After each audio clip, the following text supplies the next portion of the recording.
Hello dear students, मैं अभिषेक जैन आपका स्वागत करता हूं मार्ट ट्यूटोरियल्स के यूट्यूब प्लेटफॉर्म पे। इससे पहले हमने कई सारे हमारे प्रीवियस ईयर क्वेश्चंस जो हैं बायोलॉजी के वो कंप्लीट कर लिए हैं और इस बार हम लेके आए हैं आपके लिए 2020 के बायोलॉजी के प्रीवियस ईयर क्वेश्चंस। तो आइए हम शुरू करते हैं, लेकिन उससे पहले एक बात और हम जान लेंगे कि 2020 में एनडीए का सिर्फ एक ही पेपर हुआ था, जिसमें कोरोना के कारण एक ही हमको देखने को मिला, लेकिन सीडीएस के दोनों पेपर हुए हैं, तो इसलिए हमने एनडीए और सीडीएस 2020 के सारे ही क्वेश्चन एक साथ कंपाइल कर दिए। तो जैसा कि हमारा पैटर्न चल रहा था, पहले एनडीए 1 और सीडीएस 1 का कर रहे थे, लेकिन इस बार हम पूरा ही 2020 के सारे क्वेश्चन एक साथ करने वाले हैं। ठीक है, तो हम एक एक करके पूरा प्रोसेस जो है वो स्टार्ट करते हैं और लगभग सारे ही क्वेश्चन जो है वो हम देखने वाले हैं। तो पहला हमारे पास में है एनडीए का, जिसमें मिलता है which one of the following cell organelle में play a role in expelling excess water and waste in case of unicellular organism. तो हमको सीधी सी बात पता है कि जितने भी ऑर्गेनिजम्स या कहें जितने भी टाइप के हमारे सेल्स होते हैं, उनमें हमको कौन मिलेगा? लाइसोसोम मिलेगा। किस चीज के लिए? एक्सक्रीशन के लिए। जनरली हमारे पास में यहाँ पे एक्सक्रीशन के लिए कौन सा सेल ऑर्गेनेल होगा? तो लाइसोसोम होगा। ठीक है, तो याद रखिएगा इसको। नेक्स्ट हमारा क्वेश्चन है which one of the following statement is correct about effects of antibiotics on viruses. तो देखते हम कौन सा मिलेगा हमारे पास। Option A, virus are non living entities but it can interact with the antibiotics. B, taking antibiotics cures viral infections. Or C, virus do not possess metabolic pathways on which antibiotics can function, whereas bacteria have such pathways. Or option D, virus are resistant to antibiotics. ठीक है, तो हमको याद रखने वाली बात क्या है कि पहली चीज, वायरस नॉन लिविंग है, तो उससे इसका कोई लेना देना नहीं है कि इंटरेक्ट नहीं करेगा या कुछ। ठीक, फिर एंटीबायोटिक्स क्योर वायरल इन्फेक्शन, तो ये भी बिल्कुल गलत बात है, ये बैक्टीरियल इन्फेक्शंस के लिए ली जाती है। क्यों? क्योंकि वायरसेस जो हैं वो आपको कौन मिलेंगे इनके प्रति? कैसे होंगे? रेजिस्टेंट होंगे। किसके लिए? हमारे एंटीबायोटिक्स के लिए। ठीक है, तो इसको अच्छे से याद रखिएगा। Next question, in prokaryotic organisms nuclear region is not surrounded by membrane. This undefined nuclear region is known as, तो क्या कहलाता है? तो यहाँ पे याद रखना कि इसको क्या कहते हैं? न्यूक्लियोइड। फॉर एग्जाम्पल, अगर हम एक टिपिकल बैक्टीरिया को देखते हैं, तो यहाँ मान लीजिए कि ये एक हमारा बैक्टीरियल सेल हो गया है। इस बैक्टीरियल सेल में हमको यहाँ पे कौन मिल रहा है? तो यहाँ साइटोप्लाज्म मिल रहा है। इस साइटोप्लाज्म में ही कौन मिलेंगे? इसके सारे ऑर्गेनेल्स मिलेंगे। साथ ही साथ इसका जो जेनेटिक मटेरियल है वो क्या होगा? इसी एरिया में। तो ये एरिया क्या कहला रहा है? न्यूक्लियोइड कहला रहा है। ठीक है, इस एरिया को ही हम क्या बोल रहे हैं? न्यूक्लियोइड बोल रहे हैं। ठीक, तो जहां पे इसका जेनेटिक मटेरियल होगा वो क्या कहलाएगा? न्यूक्लियोइड कहलाएगा। ठीक, कोई स्पेसिफिक आपको यहाँ पे वॉल नहीं मिल रही, कोई मेम्ब्रेन नहीं मिल रहा। ठीक है, नेक्स्ट क्वेश्चन है हमारा, which one of the following plant tissue has dead cells. तो कौन सी लेयर में हमको प्लांट्स में क्या मिलते हैं? डेड सेल्स मिलते हैं। तो कौन सी लेयर में मिलेंगे? सबसे ऊपरी परत में, एपिडर्मिस में। ठीक है, एपिडर्मिस में ही हमको कौन मिलेंगे? डेड सेल्स मिलेंगे। ठीक है, next 127, cartilage is not found इन। तो कौन से ऑर्गन में कार्टिलेज नहीं मिलते हैं? ठीक है, लैरिंग्स, नोज, ईयर और यूरिनरी ब्लैडर। तो किस में नहीं मिलेंगे? तो हमारे लैरिंग्स में नहीं मिलेंगे। ठीक, लैरिंग्स में हमको कोई कार्टिलेज नहीं मिलना है। ठीक है, तो याद रखिएगा कि कहां पे कार्टिलेज नहीं है? तो लैरिंग्स में कोई कार्टिलेज नहीं है। ठीक है, इसके अलावा नोज, ईयर, यूरिनरी ब्लैडर, इन सभी में हमको क्या मिलने वाले हैं? कार्टिलेज मिलने वाले हैं। Next question, the part of human I on which the image is formed, कहां पे बनती है? तो सीधी सी बात है, किसके ऊपर बनेगी? रेटिना के ऊपर बनेगी हमारी इमेज। इमेज कैसी होती है? हमको ये याद रखने वाली बात है कि इमेज हमेशा कैसी बनती है? तो रियल, स्मॉल एंड इन्वर्टेड। ठीक, तो इसको अच्छे से याद रखिएगा, कहां पे बनती है? रेटिना में। Next question, which one of the following is not a component of human male reproductive system? तो सर्विक्स इसका पार्ट है, यूरेथ्रा सीधी सी बात है, यूरेथ्रा जो है वो इसका पार्ट नहीं है। सेमिनल वेसिकल्स भी होती है और वास डेफरेंसेस भी होती है। ठीक है, तो यहाँ पे हमारे पास में आंसर क्या हो जाएगा, यूरेथ्रा। यूरेथ्रा किसका पार्ट होता है, तो हमारे एक्सक्रीटरी सिस्टम का पार्ट होता है, ना कि मेल रिप्रोडक्टिव ऑर्गन का। ठीक है, लोकेशन सेम हो सकती है लेकिन वो पार्ट एक्चुअली किसका होता है, एक्सक्रीटरी सिस्टम का। ठीक है, next question, which one of the following is not a reason of decrease in biodiversity. कौन सा कारण नहीं है पूछ रहा है। ठीक है, नहीं है पूछा है। तो पहला लार्ज स्केल डिफॉरेस्टेशन, दूसरा exploitation of forest produce, maintaining sacred groves और एनरोचमेंट इन फॉरेस्ट एरियाज। तो यहाँ पे कौन होगा हमारा answer, B, exploitation of forest produce. तो इसकी वजह से कोई डिक्रीज नहीं होता है बायोडाइवर्सिटी में। ठीक है, बाकी सभी चीजों की वजह से क्या होता है, तो किसी ना किसी टाइप से बायोडाइवर्सिटी जो है वो कम होती है। Which one of the following is the largest composition of biogas, यानी सबसे ज्यादा हमको बायोगैस में कौन मिलने वाला है। ठीक है, तो यहां याद रखिएगा बायोगैस में हमको सबसे ज्यादा कौन मिलेगी, मीथेन मिलेगी। ठीक है, ये सीधा सा क्वेश्चन बन जाता है कि विच one of the following is the largest composition in biogas, तो कौन है, मीथेन। ठीक है, तो ये हमारे सारे क्वेश्चन हुए एनडीए के, क्योंकि एनडीए का एक ही एग्जाम हुआ था 2020 में, इसलिए हम केवल एक ही पार्ट उसका देख पा रहे हैं। लेकिन फिर भी उसमें भी हम देख रहे हैं कि बायो के कई सारे क्वेश्चन हैं।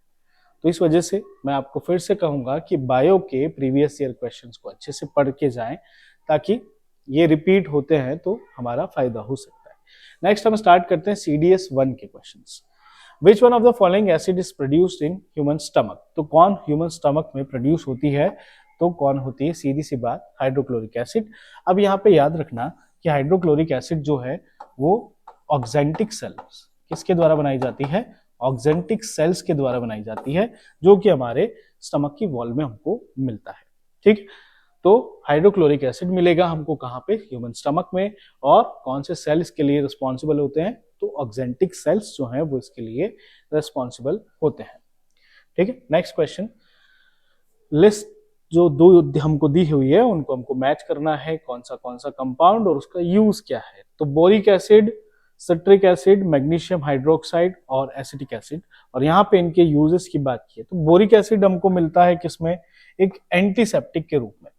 ठीक है, सिट्रिक एसिड का हम यूज करते हैं किसके रूप में, तो फूड प्रिजर्वेटिव के रूप में इसका यूज किया जाता है।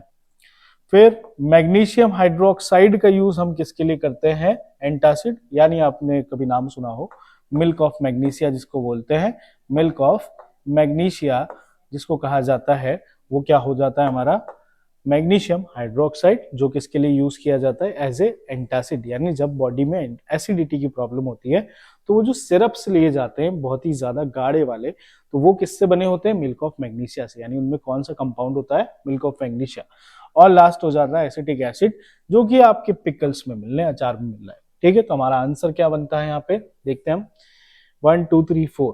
ठीक, तो 1 2 3 4 ऑप्शन रहेगा इसमें ए, तो ऑप्शन ए हो जाएगा हमारा आंसर यहाँ पे। ठीक है, कि बोरिक एसिड एक एंटीसेप्टिक, सिट्रिक एसिड एक फूड प्रिजर्वेटिव, मैग्नीशियम हाइड्रोक्साइड एक एंटासिड और एसिटिक एसिड एक पिकल के रूप में यूज होता है।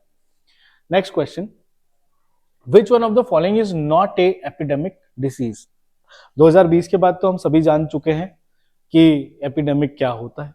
ठीक है, तो यहाँ पे हम आराम से बता सकते हैं कि कौन सी ऐसी डिसीज है जो एपिडेमिक नहीं है।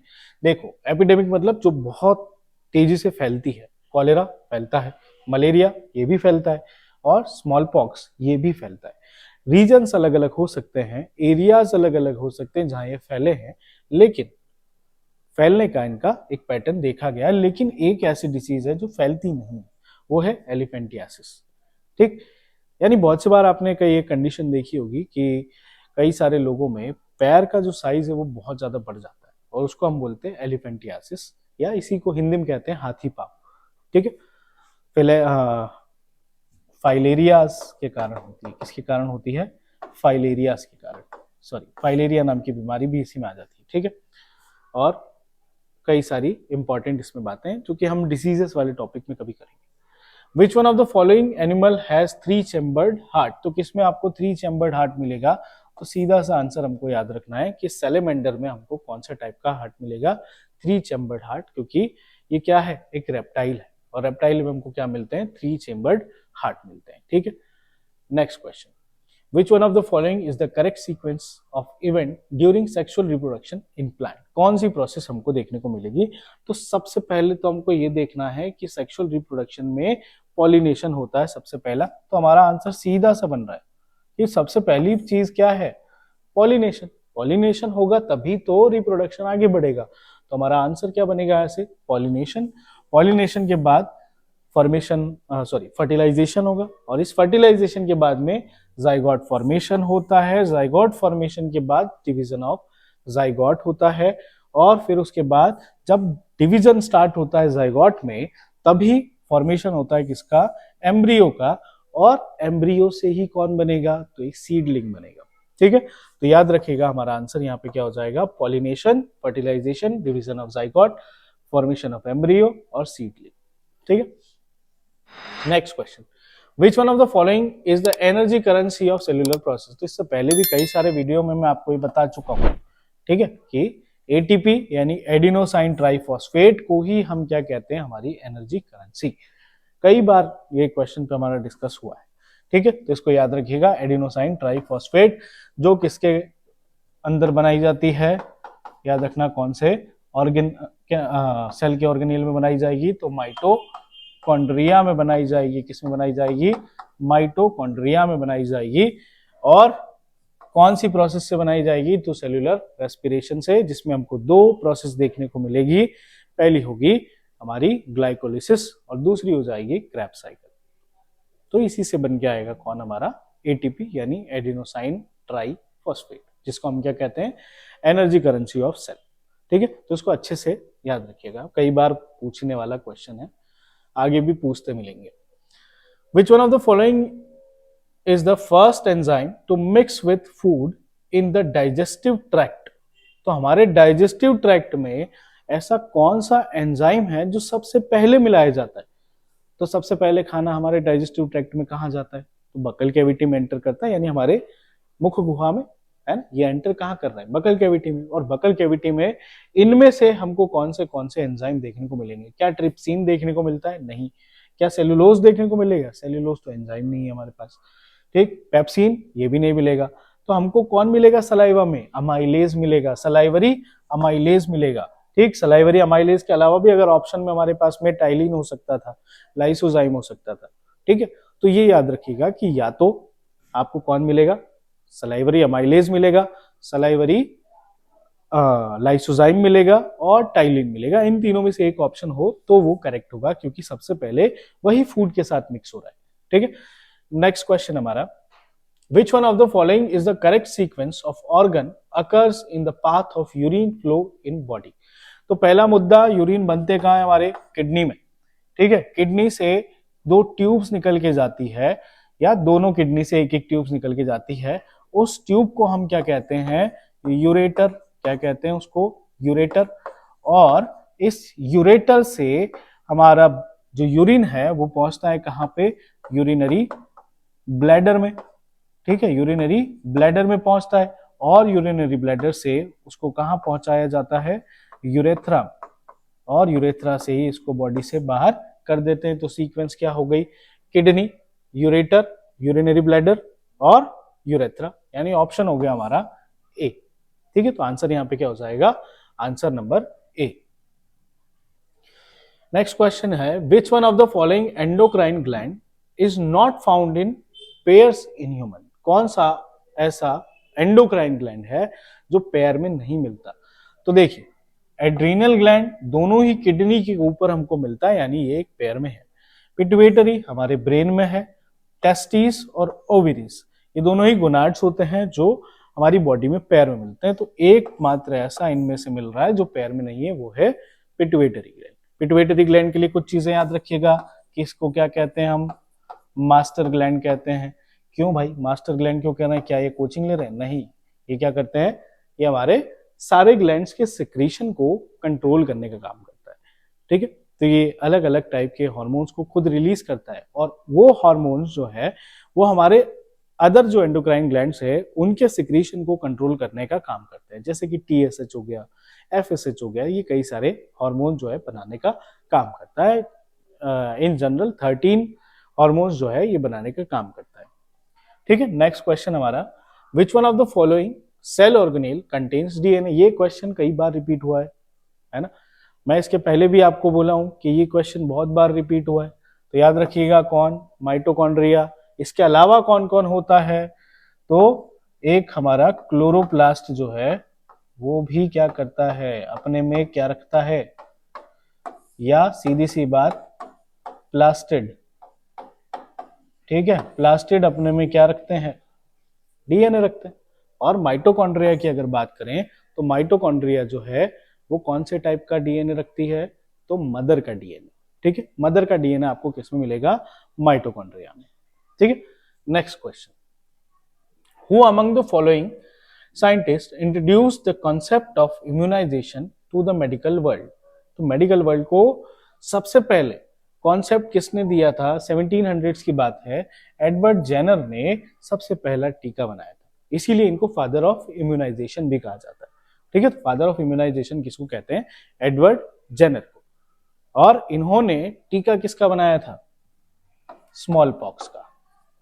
याद रखिएगा, स्मॉल पॉक्स का टीका जो था वो किसने बनाया था, एडवर्ड जेनर ने, इसीलिए इनको क्या कहते हैं, फादर ऑफ इम्यूनाइजेशन। और ऐसा पहला व्यक्ति जो क्या करता है, पहला इम्यूनाइजेशन के लिए काम उठाता है या सबसे पहला कदम उठाता है। ठीक है, इसके बाद में हमारे पास में अगला पोर्शन आता है CDS2 ऑफ 2020। ठीक है, तो नेक्स्ट क्वेश्चन हम CDS2 के देखेंगे। Under the kingdom plantae which of the following individuals are predominantly aquatic. इनमें से कौन से एक्वेटिक है, तो देखो ब्रायोफाइट्स पेड़ पौधे आ जाएंगे, टेरिडोफाइट्स इसमें भी जनरली हमारे पास में कुछ स्मॉलर टाइप के जो पेड़ पौधे वगैरह वो आ जाएंगे, जिम्नोस्पर्म ये भी पेड़ पौधे वाली सारी कैटेगरी आ जाती है।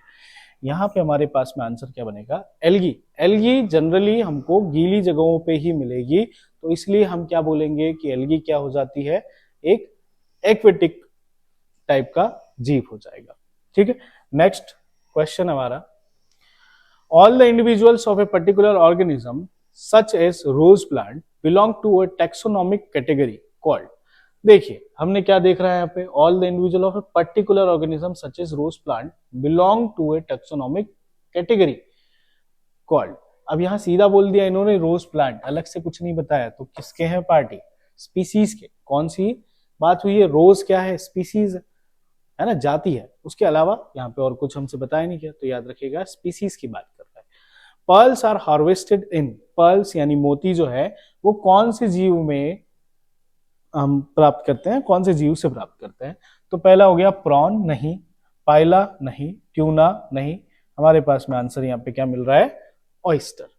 ऑयस्टर जो क्लैम्प टाइप का फिश होता है जिसमें हमको ऐसा खुलने वाला एक सिस्टम जो मिलता है ना, कि एक सीपियां जो आप देखते हैं बहुत सारी, तो उनमें अंदर हमको कौन मिलता है, ऑयस्टर के अंदर पर्ल, जो कि किसकी वजह से बनते हैं, कैल्शियम कार्बोनेट की वजह से इनका फॉर्मेशन होता है। Next, wings of birds and bats are considered analogous structure because they have. ठीक है, तो एक बार आप ऑप्शन देखिए कौन सा आंसर हमारा बन सकता है इसमें से।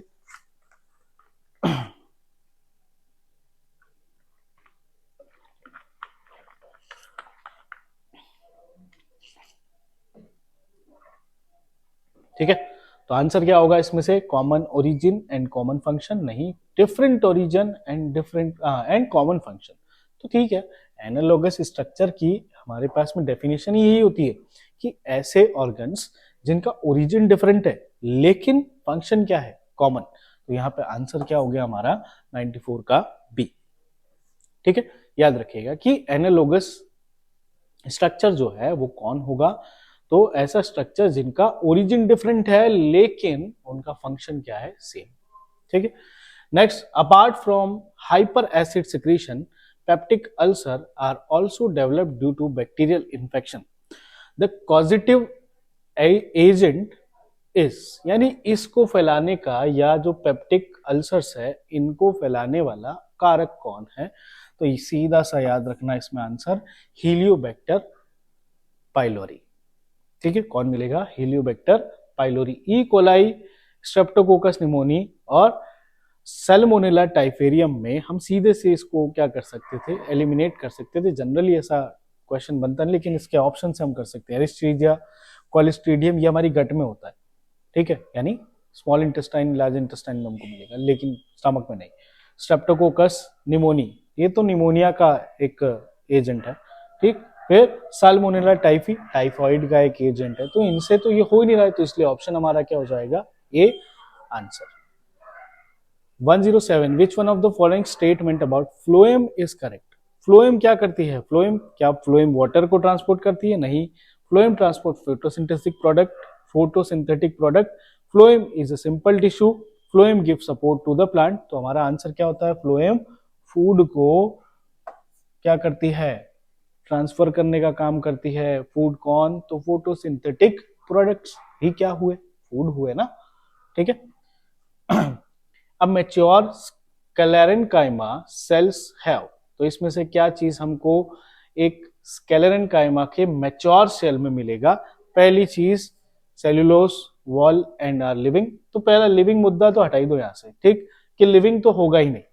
ठीक है, तो स्क्लेरेनकाइमा जब मैच्योर हो जाते हैं तो वो लिविंग स्टेज में नहीं होते, तो लिविंग तो होगा नहीं, तो दो ऑप्शन तो हमने हटा दिए। ठीक, फिर अब यहां पे हम देखेंगे कि जब जब ज्यादा हमारे पास में सेल्यूलोस हो जाता है तो उसका लिग्निफिकेशन हो जाता है, वो लिग्निफाइड हो जाते हैं। ठीक है, तो ये वाला ऑप्शन भी हमारा हट जाता है। तो आंसर क्या बचता है हमारे पास में? D, lignified wall and are dead, यानी पूरी तरह से खत्म हो चुके जीव है। ठीक है, कहें खत्म हो चुके सेल से। 109 में, in human beings the chromosomes that determine birth of normal female child are. तो इसका आंसर एक बार ऑप्शन पढ़िए आप फटाफट से और आंसर करने की कोशिश कीजिए कि इसका आंसर क्या मिलेगा हमको। ठीक है, देख लिए। तो आंसर इसमें क्या मिल रहा है हमको? पहले हम ऑप्शन देखते हैं। 1 x chromosome from mother and 1 x chromosome from father. हाँ, तो यही तो होता है ना। और पहले में हमको आंसर मिल जाएगा कि कोई भी फीमेल के लिए कौन से क्रोमोसोम जिम्मेदार होते हैं? X X. और मेल के बर्थ के लिए कौन जिम्मेदार होते हैं? X Y. ठीक है, यानी मदर से एक्स आना और फादर से भी एक्स आना, तब आपको क्या मिलेगा? एक डॉटर मिलेगी। लेकिन जब मदर से एक्स और फादर से वाई क्रोमोसोम आता है, तब किसका जन्म होता है? एक सन का।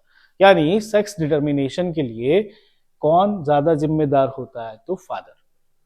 ठीक है, तो याद रखिएगा कि कभी भी सन के बर्थ ना होने पे जिम्मेदारी कौन किसकी रहेगी? फादर की।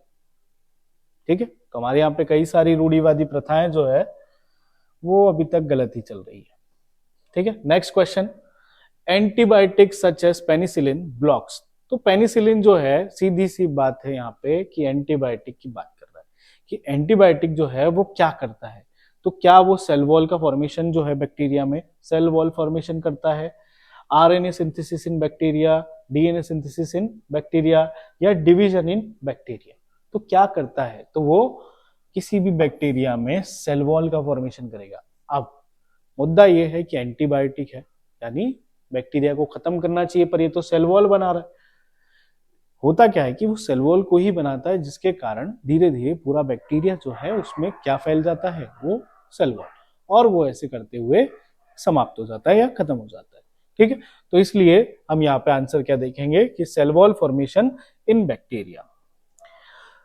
तो ये हमारे सारे 2020 के क्वेश्चन हो जाते हैं, जिसमें हमने एनडीए 1 और साथ ही साथ सीडीएस 1 और 2 के क्वेश्चंस भी कंप्लीट किए। आशा करता हूं कि आपको ये काफी अच्छे से समझ में आए हो, और नेक्स्ट वीडियो में हम इसके बाद वाले जो पेपर्स हैं उनको भी कंप्लीट करेंगे। तो जुड़े रहिएगा मार ट्यूटोरियल्स के साथ में, और सब्सक्राइब और शेयर जरूर कीजिएगा। Thank you. जय हिंद।